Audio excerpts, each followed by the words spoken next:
The tired officers raised a rousing cheer. Hanno bellowed for all he was worth, so too did his brothers. Here was a man worth following.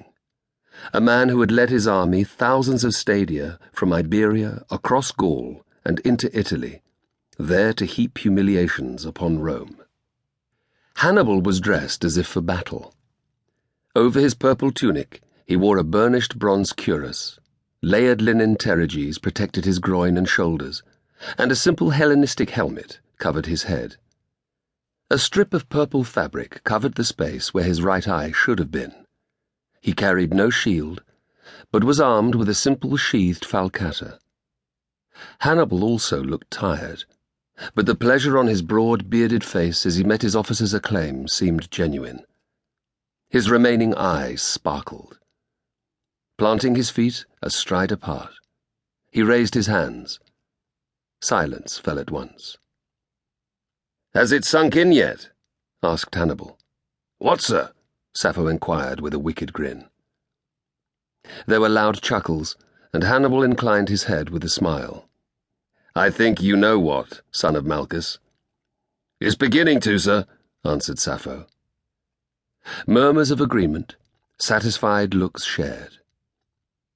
Before the battle, thought Hanno, no one had doubted Hannibal's tactical expertise, but now his abilities seemed to verge on the godlike. Their 50,000 soldiers had faced twice that number of Romans, and come away not just victorious, but all conquering. "Any time I forget, sir," added Sappho, "the smell reminds me of how many of the enemy we killed." More laughter. "We'll be moving camp soon enough, never fear," said Hannibal. He paused, and the amusement died away. "Where to, sir? The plain of Mars outside Rome?" shouted Hanno. He was pleased that many officers nodded in approval, including Maharbal, Hannibal's cavalry commander. "I know that is what most of you want," Hannibal answered, "but that is not my plan. It's nearly 2,500 stadia to Rome. The men are exhausted. Our grain mightn't last the journey, let alone feed us once we got there. Rome's walls are high, and we have no siege engines.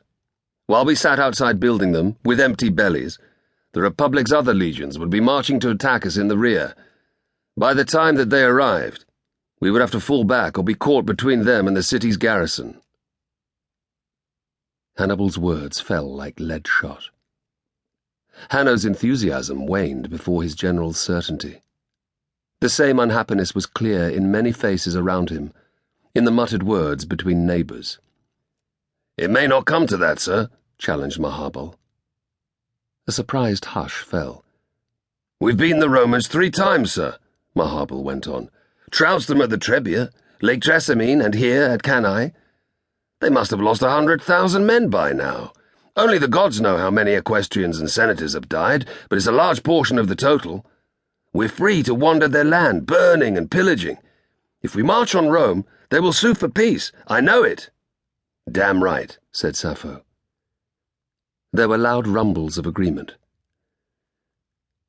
Maharbal's words appealed, but Hanno was remembering how his friend Quintus, aged just 16, had faced up to 3 armed bandits on his own.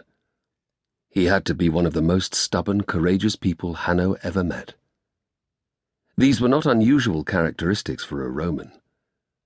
During the battle 2 days before, many of the legionaries had continued to fight on, even when it was clear that they had been defeated. Hannibal rubbed a contemplative finger along his lips. "You're so sure," he said at last, eyeing first Maharbal and then Sappho. "Yes, sir. Who can take such a beating as we delivered 2 days ago and continue to fight on? No one," declared Sappho. "He speaks true," said an officer. "Aye," rumbled another. "If Quintus lives, he will not give up while there is a breath still in his body," thought Hanno grimly. He would struggle to the death rather than submit. Hannibal's bright eye fixed on Sappho.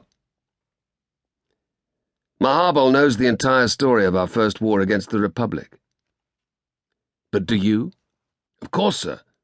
I grew up on my father's tales of it." "Did he ever tell